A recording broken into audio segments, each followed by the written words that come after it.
₹100 लाचेचा आरोप झाला. नोकरीतून निलंबन झाले. नातेवाईकांनी पाठ फिरवली. मुलांना शिकवता आले नाही. उपचारांअभावी पत्नीने जीव सोडला.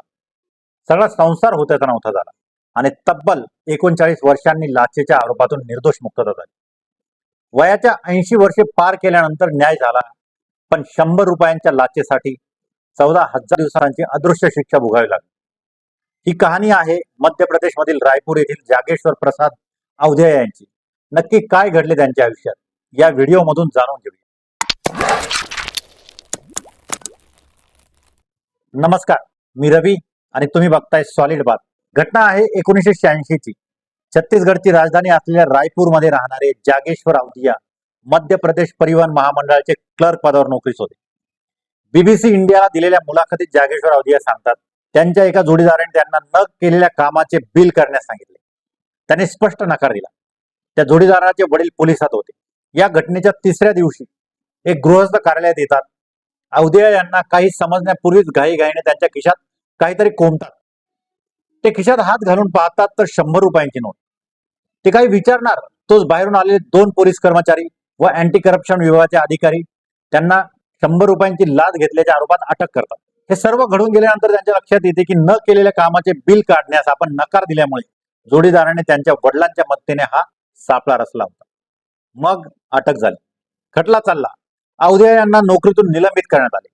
कुटुंबीय वाऱ्यावर गेले. नातेवाईकांनी पाठ फिरवली. घटनेच्या 2 वर्षानंतर न्यायालयात आरोपपत्र दाखल करण्यात आले. विचार करा, ₹100ची लाच घेतल्याचा आरोप असलेला आरोपी कुठलेही आरोपपत्र दाखल न करता 2 वर्ष तुरुंगात सडवला जातो. त्यावेळी त्याच्या कुटुंबाला किती यातना झाल्या असतील. 1994 मध्ये त्यांच्या विभागाने त्यांचे निलंबन मागे घेतले, मात्र पगार अर्धा सुरू ठेवला. शिवाय पदोन्नती व पगार वाढ देण्याची बंदी घालण्यात आली. त्यांची बदली रीवा येथे करण्यात आली. जागेश्वर अर्ध्या पगारावर रीवामध्ये राहायला गेले, तर त्यांचा परिवार रायपूरमध्ये होता. अवधेया यांना अटक झाली तेव्हा त्यांची मुलं लहान होती. लाच, भ्रष्टाचार याचा अर्थही माहीत नसलेल्या मुलांना लाचखोराची मुलं म्हणून हिणवलं जाऊ लागलं. शाळेत त्यांच्याशी कोणी बोलत नसे. गल्लीतील लोकांनी तर त्यांना वाईटच टाकलं. नातेवाईकांनी दरवाजे बंद केले. ढासळलेल्या आर्थिक परिस्थितीमुळे त्यांच्या 4ही मुलांना शिक्षण अर्ध्यावर सोडून द्यावं लागलं. या सर्व घटनांचा अवधेया यांच्या पत्नीवर मोठा आघात झाला. सत्य वागूनही समाजाकडून मिळालेल्या वागणुकीमुळे त्या पूर्णपणे ढासळून गेल्या, खचून गेल्या. पतीने न केलेल्या गुन्ह्याची सर्व कुटुंबाला मिळत असलेली शिक्षा त्यांना सहन होईना. सलग 24 दिवस सरकारी दवाखान्यात उपचार घेतल्यानंतर अखेर त्यांनी जगाचा निरोप घेतला. त्यावेळी अंत्यविधीचे सर्व सोपस्कर पार पाडण्या इतपतही अवधेया यांच्याकडे पैसे नव्हते. साक्षीदार फितूर झाल्याने 2004 मध्ये अवधेया यांना सत्र न्यायालयाने दोषी ठरविले. ₹1000 दंड व 1 वर्षाच्या कारावासाची शिक्षा ठोठावली.